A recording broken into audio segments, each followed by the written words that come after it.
ఫిబ్రవరి 28న భారతదేశంలో ప్రతి సంవత్సరం భారతీయ సైన్స్ దినోత్సవాన్ని అంటే నేషనల్ సైన్స్ డేని జరుపుకుంటారు.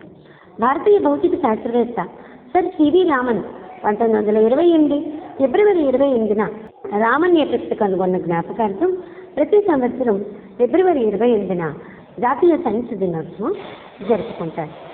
సైన్స్ ప్రాముఖ్యతను ప్రజల్లోకి తీసుకెళ్లడం, శాస్త్రీయ దృక్పథాన్ని పెంపొందించడం, ముఖ్యంగా విద్యార్థుల్లో మూఢనమ్మకాలను తొలగించి సైన్స్ పట్ల అవగాహన, తార్కిక ఆలోచనను పెంపొందించడం, సైన్స్ అండ్ టెక్నాలజీలో జరుగుతున్న కొత్త ఆవిష్కరణలపై అవగాహన కల్పించడం ఈ దినోత్సవ ముఖ్య ఉద్దేశం.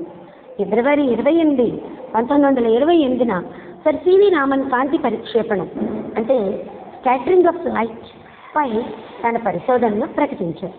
ఈ అద్భుతమైన ఆవిష్కరణకు గాను 1930లో సివి రామన్ భౌతిక శాస్త్రంలో నోబెల్ బహుమతిని అందుకున్నారు.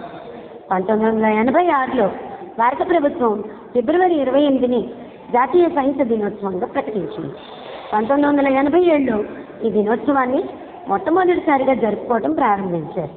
2026 ఫిబ్రవరి 28న సైన్స్లో మహిళలు వికసిత్ భారత్ను ఉత్ప్రేరకపరచడం అనే దీంతో ఈ దినోత్సవాన్ని జరుపుకుంటున్నారు. దేశవ్యాప్తంగా పాఠశాలలు, కళాశాలలు, పరిశోధనా సంస్థలలో సైన్స్ ప్రదర్శనలు, క్విజ్ పోటీలు మరియు ఉపన్యాసాలు నిర్వహిస్తారు.